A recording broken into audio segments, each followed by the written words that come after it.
Luther Christman was born on February 26, 1915, in Summit Hill, Pennsylvania, to his father Elmer, a coal driller, and his wife Elizabeth Christman.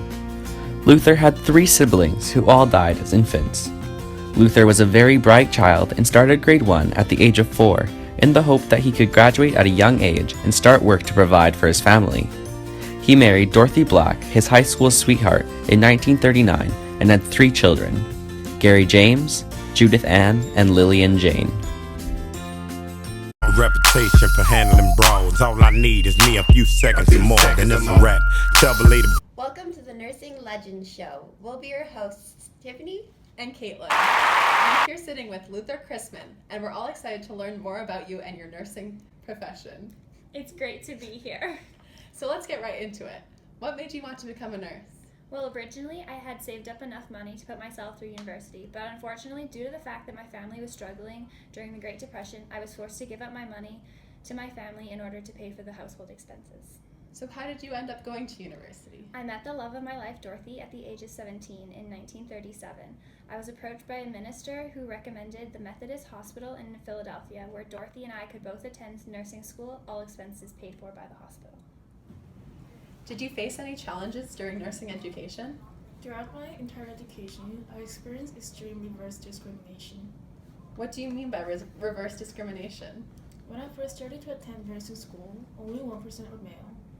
I was constantly discriminated against because of my gender and constantly losing educational and occupational opportunities, such as I was not allowed to participate in the OB rotation, even though all male policemen, firefighters, and doctors were allowed.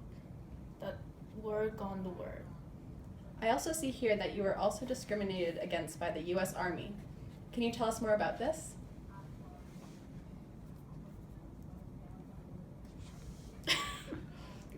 Yes, I applied to be a male nurse during World War II, but was denied due to my gender. So instead, I was forced to serve as pharmacist mate for the U.S. Maritime Service. Did you ever speak up about this reverse discrimination?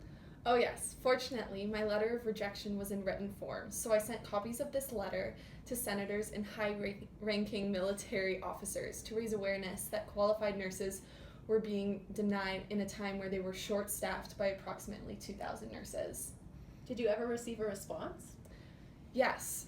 Unfortunately, I think this backfired on me because the U.S. Army then began only drafting female nurses, making this the first time in history that women were included in the military draft. What were your focuses following the war? Well, I believe there were 3 problems within the nursing profession that I wanted to address.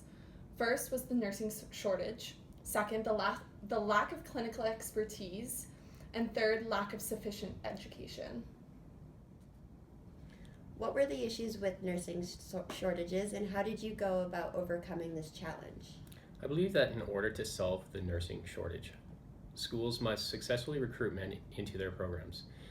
In fact, it can be argued that men are more likely to work full-time and continuously throughout their careers because women bear children and often have more childbearing duties than men.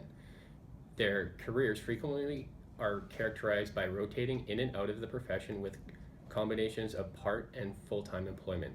Recruiting people from the population more likely to work regularly just makes sense and would offer stability to the profession's shortages.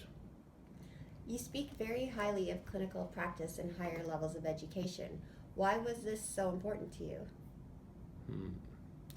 I believe there's a direct link between clinical experience and higher levels of education.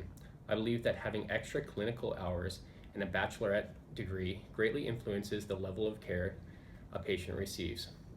Would you want a heart surgeon to operate on you if he only had classroom experience?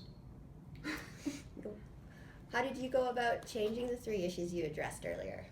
Well, I proposed the Duke unification model at Duke University, which promoted higher levels of education by integrating nursing and medical students into the same clinical practices. This model was later denied by the Nation League for Nursing, who threatened to remove the accreditation for the nursing program at Duke, forcing our dean to reject the implementation of this model. I am familiar that you were the dean at Rush University. Did you attempt to integrate these models during your time here as the dean? Yes, I implemented the model now known as the RUSH model, which highlighted the importance of clinical expertise among faculty members, which was similar to the established practice in medicine. This model required nursing professors to spend most of their time in clinical practice.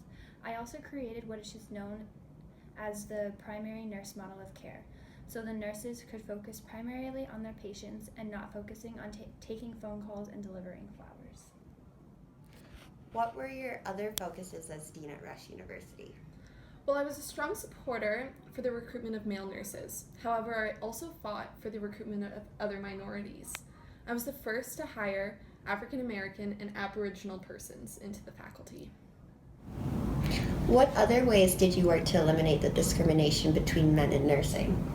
In 1974, I helped to fund the National Male Nurse Association to provide support for men in nursing. You have truly had an impact on the nursing profession despite all the obstacles and rejection you faced. Your strong, passionate campaign for increasing the standards of the profession and for opening the door of the profession to minorities, you have left the profession a better place for others. What more could one individual ask from a lifetime career? Thanks, Anne. Thank you so much for having me. Despite being one of the most influential male nurses who fought for equality, Luther's son Gary James, after becoming a nurse, like his father, couldn't handle the discrimination and quit the profession. Luther passed away on June 7, 2011 in Nashville, Tennessee, but continues to be a great influence on future generations of nurses. The Luther Christman Award was created to recognize an individual who have made an outstanding contribution to nursing that also reflects highly on men in nursing.